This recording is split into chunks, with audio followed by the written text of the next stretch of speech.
আল্লাহ পাক আজকে আপনাকে হয়তো 1 কোটি টাকা দিয়েছেন, কালকে আল্লাহ না করুক 1000 টাকার জন্য মানুষের কাছে হাত পাততে বাধ্য করতে পারেন আল্লাহ পাক। এমনও কিন্তু দিন আসতে পারে, দিন সবার সবসময় সমান থাকে। আজকে আপনার কাছে 1 কোটি টাকা আছে, কিছু মনে হচ্ছে না। কালকে কে জানে, আল্লাহ না করুক যে 1000 টাকা কারো কাছে চাইতে হচ্ছে, 1000 টাকার জন্য ঠেকে গেছেন, হতে পারে না? তো রিজিককে মানুষ তাজিম না করলে রিজিক দূরে চলে যায়। দুটো বিষয় খেয়াল রাখবেন, দুটো বিষয়। এক হচ্ছে মাঝে মাঝে মনের মধ্যে কিছু আমল করার ইচ্ছা আসে না? মনে হলো যে আচ্ছা একটু 10টা আয়াত পড়ি, মনে আসে না মাঝে মাঝে? এমন মনে হয় না? ওই সময় এই যে মনের মধ্যে যে এই ইরাদাটা জাগ্রত হওয়া, এটাকে আমরা বলি ওয়ারিদ। অন্য ভাষায় আপনি বলতে পারেন মেহমান। কি বলতে পারেন? এটা আল্লাহর পক্ষ থেকে আপনার কলবের মধ্যে মেহমান হিসেবে এসেছে। এখন আপনি যদি আমলটা করেন, সেই মেহমান বারবার আপনার কলবে আসবে। যদি আপনি ওই সময় আমলটা না করেন, মেহমান চলে যাবে, মেহমান অসম্মানিত হলে পরে আর আসবে না। একইভাবে রিজিক আল্লাহ পাক দিয়েছেন, এর তাজিম যদি করতে পারেন রিজিক বেশি আসবে। রিজিকের তাজিম সম্মান করতে না পারলে রিজিক আসবে না, বেশি কমে যাবে। উসমান রাদিয়াল্লাহু আনহু সবচেয়ে ধনী ছিলেন না? কেন জানেন? কেন? এটা কি জানেন কেন ধনী ছিলেন?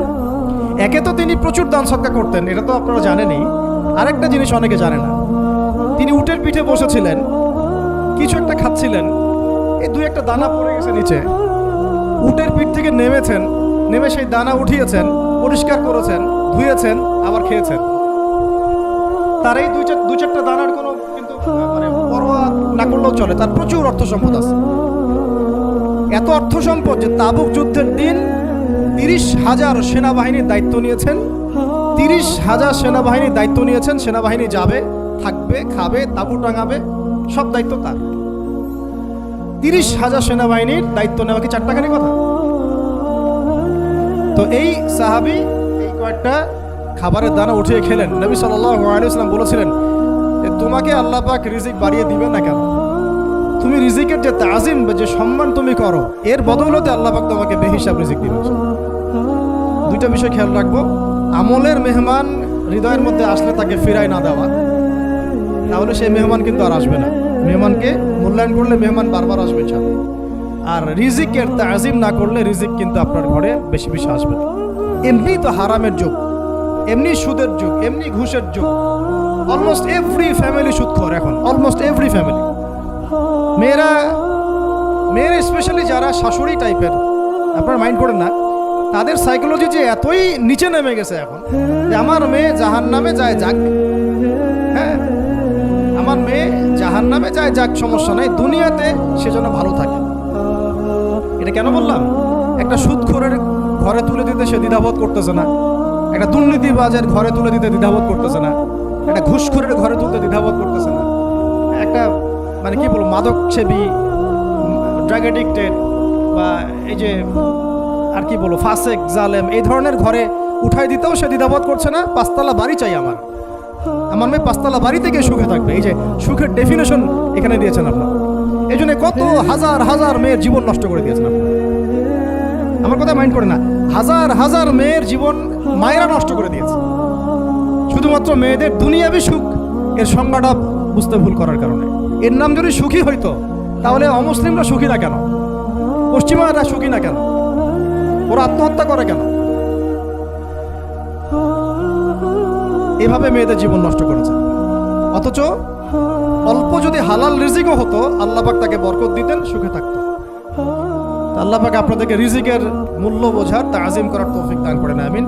অনেক ভিতরে চলে যাচ্ছে আমি, সময় আমাদের হাতে আরো শর্ট হয়ে আসতেছে।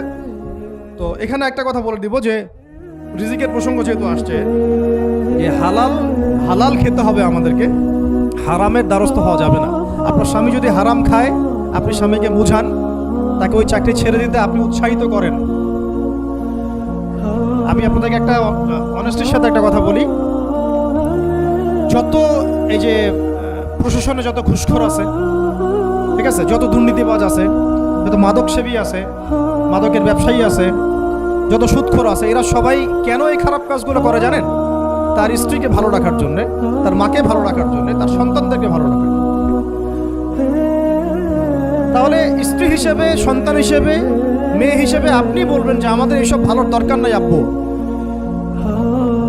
হে আমার প্রিয় স্বামী, আমার এসব ভালোর দরকার নাই, আমার ছেলে, আমার এসব ভালোর দরকার নাই, তুই হালাল পথে থাক, ওইখানে তুই আমাকে ডাল ভাত খাওয়া, আমি খুশি আছি। এইভাবে আপনারা তাদেরকে মোটিভেট করেন, দেখবেন সমাজে হারাম কমে গেছে ইনশাআল্লাহ। আর হারাম খাওয়া এই ছেলে মেয়েগুলোও কিন্তু মানুষ হবে না। হারাম খাওয়া যে ছেলে মেয়েগুলো রক্ত মাংস করে উঠছে, এরাও কিন্তু মানুষ হবে না। আল্লাহ পাক আমাদেরকে হালাল খাওয়ার তৌফিক দান করেন, এবং হালালের জন্য আপনাদের ভূমিকা অনেক বেশি। আমরা উত্তরবঙ্গ সহ দেশের বিভিন্ন জায়গায় সফর করে যেটা দেখেছি, যত সুদী এনজিও আছে না, এনজিওগুলোর মধ্যে মহিলাদের নামই বেশি, জানেন? মহিলাদের নাম বেশি সুদী এনজিওতে। তো এই দাওয়াতগুলো আমরা মা বোনদেরকে দিতে চাই যে কোন অবস্থাতে যেন হারাম রিজিকের দিকে আপনারা না ধাবিত হন, এবং রিজিকের তাজিম করেন, পরিবারের মধ্যে হৃদ্যত ভালোবাসা বজায় রাখেন, একে অপরকে বিশ্বাস, সম্মান এবং শ্রদ্ধা করেন। ইনশাআল্লাহ তাআলা আপনাদের পরিবারও সুখী হবে, রিজিকও সুন্দর হবে এবং রিজিকে বরকত হবে ইনশাআল্লাহ।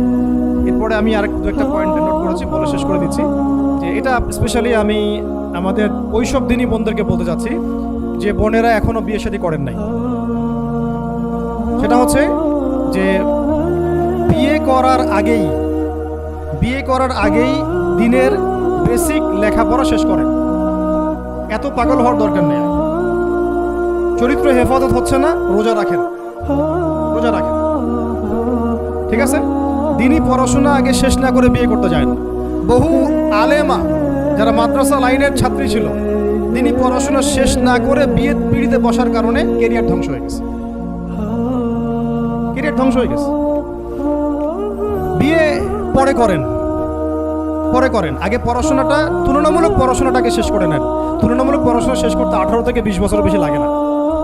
যদি আপনি শুরু থেকে শুরু করেন, একদম 18 থেকে 20 বছর হতে হতে আপনার পড়াশোনা মোটামুটি শেষ হয়ে যাবে।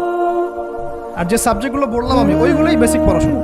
এখন এটা হয়তো সবার ভাগ্যে নসিব নাও হতে পারে, সেক্ষেত্রে বিকল্প অপশন আমরা যাব। কিন্তু আগে মূলনীতি হচ্ছে একটা লেভেল পর্যন্ত পড়াশোনা করার পরেই বিয়ে করেন, কারণ বিয়ের পরে আপনার যত রেসপন্সিবিলিটি আসবে, এটা তখন পড়াশোনা মেনটেন করা এতটাও সহজ না, প্রায় অসম্ভবের পর্যায়ে পড়ে যায়। আর দু একটা বাচ্চা কাচ্চা হয়ে গেলে তো তখন আর কোনো কথাই নেই। তাহলে আপনারা কি আমাদেরকে আয়েশা রাদিয়াল্লাহু আনহার মতো একটা প্রজন্ম দিতে পারবেন না? যদি এটা আপনাদের উদ্দেশ্য হয়, সেক্ষেত্রে কি পড়াশোনা শুরু থেকে করা উচিত না? এখন এই সুযোগটা আমাদের সব বন্ধুদের সামনে হয়তো থাকে না, এই জন্য আমরা বললাম যে বিকল্প অপশনগুলোতে আপনারা দিন শেখার চেষ্টা করেন। আর এরপরে যখন বিয়ে করবেন, পড়াশোনা মোটামুটি শেষ হয়েছে, বিয়ে করবেন, এখন 18-20 বছর বয়স হয়ে গেছে, এখন আল্লাহর ওয়াস্তে দুনিয়াবি বিষয়কে সর্বোচ্চ অগ্রাধিকার দিয়েন না। আজীবন পস্তাবেন, এবং একবার পস্তানো শুরু করলে এই পস্তানো আজীবনও শেষ হবে। তখন মেইল করে, মেসেজ করে লাভ হবে না, কারণ আপনি বিয়ের আগে দিনকে প্রাধান্য দেন নাই, বরং দুনিয়াকে প্রাধান্য দিয়েছেন। আপনি বিয়ের আগে দিনকে প্রাধান্য দেন নাই, বরং দুনিয়াকে প্রাধান্য দিয়েছেন। যখন আপনি সবসময় পরকালকে, আল্লাহকে, তার রাসূলকে প্রাধান্য দিবেন, দিনকে প্রাধান্য দিবেন, দুনিয়া আল্লাহই গুছিয়ে দিবেন। আর যখন আপনি দুনিয়াকে সর্বোচ্চ অগ্রাধিকার দিবেন, দিন আপনার কাছ থেকে দূরে সরে যাবে। দিনের একটা গায়রত আছে, একটা ব্যক্তিত্ব, দিনের একটা স্বতন্ত্র গায়রত আছে, সে সবার কাছে ধরা দেয় না। যে তাকে মূল্যায়ন করে তার কাছেই দিন আসে, যে তাকে মূল্যায়ন করে না তার কাছে দিন আসে না। দিনদার ছেলেকে প্রাধান্য না দিয়ে বিয়ে করতে যায় না, জীবনটা ধ্বংস হয়ে যায়। হ্যাঁ, আমি বলছি না দিনদার ছেলে মাদ্রাসাতেই থাকে না, ইঞ্জিনিয়ার লাইনেও থাকতে পারে, ডক্টরও হতে পারে, ইঞ্জিনিয়ারও হতে পারে, কিন্তু এটা বাহ্যিকভাবে এটাকে জাস্টিফাই করাটাও ডিফিকাল্ট। কিছু ক্রাইটেরিয়া দেখে আপনি একটু আন্দাজ করতে পারেন, পুরোপুরি হয়তো কখনোই বুঝতে পারবেন। সেটা হচ্ছে দিনের প্রতি তার ফিকির কেমন, দিন নিয়ে তার কাজ কেমন, তার লাইফস্টাইল কেমন, তার পরিবার কেমন, কোন পরিবেশে সে বড় হয়ে উঠেছে, তার একাডেমিক্যাল সার্টিফিকেট কেমন, তারপরে তার দাওয়াতের মেহনতে অ্যাক্টিভিটিস আছে কিনা, বা ব্যবসা হালাল কিনা, বা চাকরির হালাল কিনা, নামাজ ঠিক আছে কিনা, তার মধ্যে সুন্নাহ আছে কিনা। এগুলো কিছু বাহ্যিক সাইন, যেগুলো দেখে আমরা একটা আইডিয়া নিতে পারি। তারপরে বলবো যে এখানে 100% আপনি এনশিওর হতে পারবেন, ওইটা আল্লাহ পাকের হাতে। ওইটাও যদি এনশিওর করতে চান, তাহলে কি করতে হবে? তাহলে নিজেকে দিনদার হতে হবে। আমি নিজে যদি ভালো দিনদার হই, তাহলে ইনশাআল্লাহ আল্লাহ পাক আমাকে দিনদার স্ত্রী দিবেন। নিজে দিনদার না, তাহলে কি রেডিমেড দিনদার ছেলে আসবে? কখনই আসবে। দোয়া করতে হবে, রব্বানা হাব লানা মিন আজওয়াজিনা ওয়া যুররিয়াতিনা কুররাতা আ'য়ুন ওয়াজআলনা লিল মুত্তাকিনা ইমামা। দোয়া করতে হবে, যে রব্বি হাবলি মিনাস সালিহিন, রব্বি হাবলি মিন লাদুনকা যুররিয়াতান তাইয়্যিবা ইন্নাকা সামিউদ দুআ। এই বিষয়গুলো দেখে খেয়াল রাখবেন। আর শরীয়তের মেজাজ মাথায় রাখা। শরীয়তের মেজাজের কথাটা আজকে এই জন্য বলছি যে আমরা আমাদের দেশে যে প্রবলেমটা দেখি, ইসলামের পূর্ণাঙ্গ বিষয়গুলো মানুষ মাথায় রাখতে চায় না। ইসলামে যেমন নামাজ, রোজা, হজ, যাকাত আছে, ইসলামে কিন্তু দাওয়াত, তাবলীগ, জিহাদও আছে, তাই না? ইসলামে কিন্তু শরিয়া আইনও আছে, হুদুদ, কিসাস আছে, ইত্যাদি আছে। আমাদের সমাজে দেখেন নামাজ শব্দ পরিচিত কিন্তু কিসাস শব্দ পরিচিত। কিসাস মানে কয়জন জানেন যে কিসাস শব্দ অর্থ কি? অনেকেই জানে না, কিন্তু কিসাস একটা কোরআনের একটা ফান্ডামেন্টাল বিধান যে কেউ যদি আপনার চুরি করে হাত কেটে ফেলতে হয়, কেউ যদি ব্যভিচার করে বেত্রাঘাত করতে হয়, বিবাহিত হলে রজম করতে হয়, কেউ যদি মুরতাদ হয় তারও মৃত্যুদণ্ড শাস্তি আছে, কেউ শাতেমে রাসূলকে গালি দিয়েছে তারও মৃত্যুদণ্ড আছে। এরকম অনেক বিধান আছে, হুদুদ এবং কিসাস আছে। হত্যার বদলে হত্যা, চোখের বদলে চোখ, জানের বদলে জান। আমাদের সমাজে এগুলো পরিচিত না। নামাজ পরিচিত কিন্তু তাসবিহ তাহলিল পরিচিত, ঠিক আছে? এরকমই সমাজেও বহু বিবাহ এটা অপরিচিত।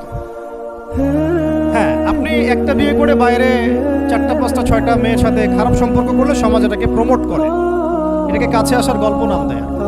কিন্তু একটা মেয়ের পুরো জীবনের রেসপন্সিবিলিটি আপনি নেবেন হালালভাবে, তখন সমাজ আপনাকে বাঁকা চোখে দেখবে এবং বিতর্কিত করবে।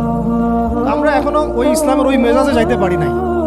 আমার মেয়েকে বড় করার সময় এটা তার মাথায় ছোট থেকে দেওয়া উচিত যে হ্যাঁ, ইসলামে কিন্তু বহু বিবাহের ব্যাপারও আছে, ওকে ওইভাবেই ওই মেজাজেই বড় করা উচিত। এখানে আরেকটা প্রশ্ন আসতে পারে যে এটা তো ঐচ্ছিক।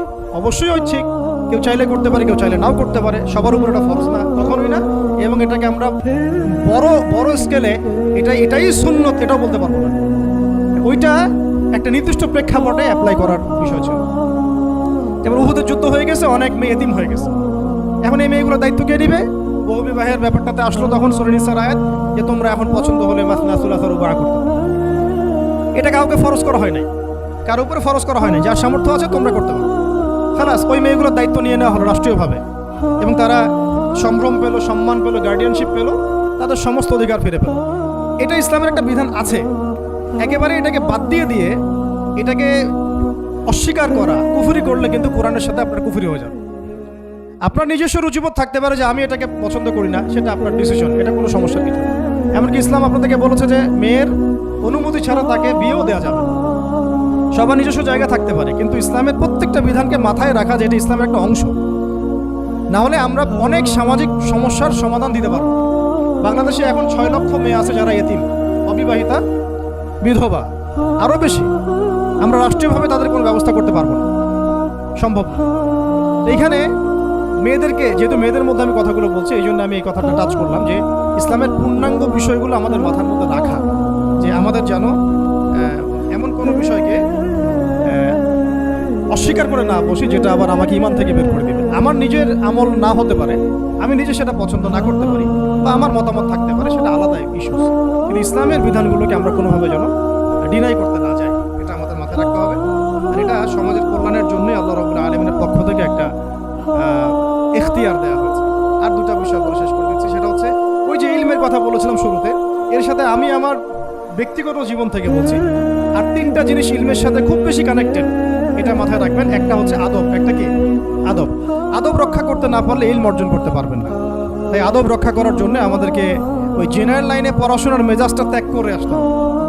আমরা ওইখানে যে মেজাজে পড়াশোনা করি, ওই মেজাজটা আমাদেরকে একটু কর্পোরেট হতে শেখায়। মানে আমি বেতন দিয়েছি 500 টাকা, আমি 500 টাকার ক্লাস পাইলাম না কেন, তাই না? মেজাজটা এরকম আর কি। অথচ এখানে ওস্তাদের দোয়া নেওয়ার জন্য আমাদেরকে সিরিয়ালে দাঁড়িয়ে থাকতে হবে। এটা হচ্ছে এই প্ল্যাটফর্ম, এটা হচ্ছে ওই অন্য জায়গা। এখানে একজন নবী হয়েও মুসা আলাইহিস সালাম যুগের পর যুগ হাঁটছেন এমন একজন ব্যক্তির সাক্ষাতের জন্য যিনি তার চেয়ে বেশি জ্ঞানী। তার নাম খিদর আলাইহিস সালাম, যিনি তাকে সাথে নিতে চাচ্ছেন না। তিনি বলছেন যে ইন্নাকা লান তাস্তাতিআ মাইয়া সাবরা, তুমি তো আমার সাথে ধৈর্য ধরতে পারবে না। কিন্তু মুসা আলাইহিস সালাম তারপরও চললেন, বারবার প্রশ্ন করলেন, কিন্তু শেষ পর্যন্ত সম্পর্ক কিন্তু ছেদ হয়ে গেল। মনে আছে কি? সূরা কাহফের কথা বলছে। তো এটা হচ্ছে এই ইলমের জায়গাটা এমন একটা ইলমের জায়গা যেখানে আদব রক্ষা না করলে ইলম পাওয়া যাবে না। একটা বিষয় হচ্ছে তাসকিয়া, ইলম অর্জন করে উস্তাদের কাছ থেকে দোয়া নেওয়া এবং আত্মশুদ্ধি অর্জন, মনের মধ্যে কোনো হিংসা না রাখা। আমাদের সবার এখন মনের মধ্যে যে হিংসা দিয়ে পড়ে, হিংসাগুলোকে ছেড়ে দেন, মন বড় করে ফেলেন, আল্লাহর জন্য ছেড়ে দেন, হিংসা ত্যাগ করেন, গীবত করা বন্ধ করে দেন, অপবাদ দেয়া তো একেবারেই নিষেধ। পরশ্রী কাতরতা ছেড়ে দেন, মনটাকে একদম খালেস করে রাখেন। একদম সাহাবী সম্পর্কে নবীজি বলছেন, এই যে এখন যে সাহাবী ঢুকবে মসজিদে ও জান্নাতি। সবাই আগ্রহ নিয়ে বসে আছে, কে এসে ঢুকলেন জান্নাতি। পরের দিনও সেম কথা, এখন যে ঢুকবে সে জান্নাতি। সেম সাহাবী ঢুকলেন, পরের দিনও সেম কথা, এখন যে ঢুকবে সে জান্নাতি। সেম সাহাবী ঢুকলেন। এবার একজন সাহাবী কৌশল করে তার বাসায় গেলেন, দেখি তো কি আমল করে সে। দেখলেন তো রাত্রেবেলা তাহাজ্জুদে উঠতেছে না, এশার নামাজ পড়ে ঘুমায় গেছে, ফজরের নামাজে উঠল। 3 দিন থাকলেন, 3 দিন সেম সেম। তখন তিনি বললেন, আচ্ছা ভাই, তোমার ব্যাপারে নবীজি এরকম মন্তব্য করেছেন, তোমাকে তো এমন কোনো খাস আমল করতে দেখলাম না। তো তিনি বলছেন, আচ্ছা একটা বিষয় হতে পারে, আমি অত বেশি আমল হয়তো করি না, কিন্তু আমি যখন ঘুমাতে যাই আমি সবাইকে মাফ করে দিয়ে ঘুমাই। মন ফ্রেশ, মনটা থেকে সব বের করে দাও, এটা তাসকিয়া, এটা ইলমের সাথে সম্পৃক্ত। আল্লাহ পাক আমাদের সবাইকে এই বিষয়গুলো বোঝার তৌফিক দান করুন। আর এরপর আমি বলবো যে সন্তান প্রতিপালনে যত্নশীল হন, কারণ এরপরে তো আমাদের অ্যাসেট তারাই। এবং মেয়েদেরকে আমি বলবো যে আপনারা বেশি বেশি সন্তান নেবেন। কে শিখাইছে একটা বাচ্চা নিতে হবে, 2টা বাচ্চা নিতে হবে? এগুলো বোগাস কথাবার্তা পশ্চিমারা শিখাইছে। আর নবী সাল্লাল্লাহু আলাইহি ওয়াসাল্লাম কি বলেছেন? আমি সেই নারীদেরকে নিয়ে গর্ব করব যেই নারীরা বেশি বেশি সন্তান জন্ম দিতে পারে। আমি আমার উম্মতের সংখ্যা নিয়ে গর্ব করব। হ্যাঁ, সবার ফিজিক্যাল কন্ডিশন এক না হতে পারে, কিন্তু এই মানসিকতাটা ত্যাগ করতে হবে যে আমার একটাই, 2টি সন্তানের বেশি নয়, একটি হলে আরো ভালো হয়। এসব পশ্চিমা তন্ত্রমন্ত্র বন্ধ করতে হবে। ঠিক আছে, এরপরে বলবো যে মিডিয়া দিয়ে, আচ্ছা, এই সন্তান প্রতিপালনের ক্ষেত্রে একটা কথা বলে দেই যে প্যারেন্টিং এর অনেক বই বাজারে বের হয়েছে, প্যারেন্টিং টিপস আছে। এই প্যারেন্টিংটা নিয়ে আলাদা ইনশাআল্লাহ একদিন সেশন করবো, এখানে অনেক কথা বলার আছে। সন্তান প্রতিপালন একটা শিল্প, সন্তান প্রতিপালনটা একটা শিল্প, খুব ধৈর্যের কাজ, সবরের কাজ, লেগে থাকার কাজ। সন্তানকে সময় দেওয়া, ওর খাবারের দিকে খেয়াল রাখা, ওর মানসিকতার দিকে খেয়াল রাখা, ওর ফিজিক্যাল অ্যাক্টিভিটিস দিকে খেয়াল রাখা, ওর মানে আত্মা দূষিত হয়ে যাচ্ছে কিনা এটা খেয়াল রাখা, ওর ভালো একাডেমিক পরিবেশ নিশ্চিত করা, ভালো ওস্তাদ দেওয়া, ওর সাথে মেশা, ওকে আদর করা, অনেক কিছু আছে। এটা নিয়ে ইনশাল্লাহ আমরা একদিন আরেকটা সেশন করবো ইনশাল্লাহ। সন্তান প্রতিপালনের সাথে আমি বলবো যে প্রচলিত যে মিডিয়াগুলো, এই জি বাংলা, স্টার জলসা, এই যে পিছনে লেখা আছে যে অপসংস্কৃতি, এক কথায় বিজাতীয় অপসংস্কৃতি, এই মিডিয়াগুলো বাসা থেকে বন্ধ করে দেন। টেলিভিশনের দরকার নেই। অনলাইনে আমরাও কিছু কিছু ক্ষেত্রে আসলে আমরাও অনলাইনের মধ্যে ডুবে গেছি। আমি নিজেও ফিকির করছি, চেষ্টা করছি এখান থেকে বের হওয়ার জন্য। আপনারাও বের হন, মানে প্র্যাকটিক্যাল জীবনে আসেন। এটা একটা ভার্চুয়াল জগৎ, এখান থেকে আমরা যা দেখি এটা আমাদের মাথার মধ্যে প্রভাব বিস্তার করে। বহু সামাজিক ঘটনা এবং পারিবারিক অঘটন এই ফেসবুক, ইউটিউব থেকে হচ্ছে। এই কন্টেন্টগুলো দেখা আমাদেরকে বন্ধ করতে, বাস্তবতার সাথে এগুলো কোনো সম্পর্ক নেই। আমাদের কিতাব পড়ার অভ্যাস বেশি করে বাড়াতে হবে, ওস্তাদদের সহবতে যাওয়া, আমল করা, কান্নাকাটি করা, দোয়া করা, ইস্তেগফার করা, আল্লাহর সাথে কানেকশন। আল্লাহ পাক আমাদেরকে মিডিয়ার এই রং ঢং, বলি আমি, মিডিয়ার এই রং ঢংগুলো ত্যাগ করব। মিডিয়া একটা কিছু দেখলে আমাকে কেন কিনতে হবে? কেন আমি একটা মিডিয়াতে দেখলাম যে এরকম একটা নতুন অর্নামেন্টস আসছে, আমাকেই কেন কিনতে হবে? কেন আমি ওটার জন্য আমার বাসায় চাপ দিব? কেন ওইটা আমি আমার পরিবারে ফাসাদ সৃষ্টি করার কারণ হবে? প্রয়োজন নাই। আর আমাদের মানে মাদ্রাসার মেয়েদেরকেও এসব থেকে দূরে রাখতে হবে, মিডিয়া থেকে দূরে রাখতে হবে। মানে সব মিডিয়া উপকারী না, বরং মিডিয়ার মধ্যে 99%ই ইসলামিক মিডিয়া না। যদি এটা হতো যে সব এর মধ্যে অ্যাটলিস্ট 10% ইসলামিক মিডিয়া, তাহলে বলতাম ওগুলো অ্যাটলিস্ট দেখেন। এখানে কিন্তু সেই সুযোগটাও পাচ্ছেন না। খুব কম মিডিয়া আমাদেরকে প্রকৃত বিষয়টা শেখায় এবং সত্যের কাছাকাছি নিয়ে আসে। বেশিরভাগ মিডিয়াই প্রতারণাপূর্ণ এবং কর্পোরেট সেকশন, এগুলো থেকে আল্লাহ পাক আমাদেরকে দূরে থাকার তৌফিক দান করেন এবং এই কালচারগুলো ছেড়ে দেন। হিন্দুদের কালচারের সাথে আমাদের কি সম্পর্ক? আমরা মুসলিম, আমরা মুহাম্মদ সাল্লাল্লাহু আলাইহি ওয়াসাল্লামের উম্মত। আমাদের সাথে মুশরিকদের কি সম্পর্ক? আমাদের সাথে ইহুদিদের কি সম্পর্ক? আমাদের সাথে খ্রিস্টানদের কি সম্পর্ক? আমরা কেন ওদের সংস্কৃতি গ্রহণ করব? কিসের জন্মদিন, কিসের মৃত্যু দিবস, হ্যাঁ, কিসের এসব গায়ে হলুদ, কিসের এসব বউ ভাত, এগুলো কি? এগুলোর সাথে আমাদের কি সম্পর্ক? আমাদের সাথে সম্পর্ক হচ্ছে হিজাবের, সালাতের, তাসবির, সিজদার, জায়নামাজের, আতরের, খুশবু, মিসওয়াকের। আমাদের সাথে এগুলো সম্পর্ক। আমাদের সাথে সম্পর্ক হিজাবের। আমাদের সাথে সম্পর্ক ইসলামিক ক্যালিগ্রাফি, ইসলামিক। আমাদের সাথে সম্পর্ক কোরআনের, হাদিসের, সিরাতের, লেখাপড়া, ইলমি পরিবেশের, তাসাউফের। এগুলো আমাদের কালচার। তো কালচার খুব ইম্পর্টেন্ট। কালচার থেকে দূরে সরে গেলে আমাদের আকীদা নষ্ট হয়ে যায়। আল্লাহ পাক আমাদেরকে আমাদের কালচার ধরে রাখার তৌফিক দান করুন। আর দুটো কথা হচ্ছে হিজাবে কঠিন হন, হিজাব একটু কঠোর হয়ে যান। এটা নিয়ে হয়তো আলোচনা শুনেছেন আপনারা, আমি জানি না পয়েন্টটা এসেছিল কিনা। হিজাবে আরো অনেক কঠিন হতে হবে আমাদেরকে, আস্তে আস্তে আরো, একবারে তো হয়তো আপনারা সবকিছু শক্ত করে ধরতে পারবেন না, অ্যাটলিস্ট আপনার ধারাবাহিকতা বজায় রাখুন। হিজাবে অনেক কঠিন হওয়ার চেষ্টা করি। আমাদের অনেক দিনই বোনকে আমরা একটু ক্যাজুয়াল দেখি হিজাবের ব্যাপারে, এটা থেকে আপনার বের হওয়ার তৌফিক দান করেন, আমিন। আর একটা মেয়েদেরকে একটা নসিহত করবো, স্পেশালি যে অল্পে তুষ্ট থাকেন, অল্পে তুষ্ট থাকেন, ইনশাল্লাহ জীবনে সুখী হয়ে যাবেন ইনশাল্লাহ।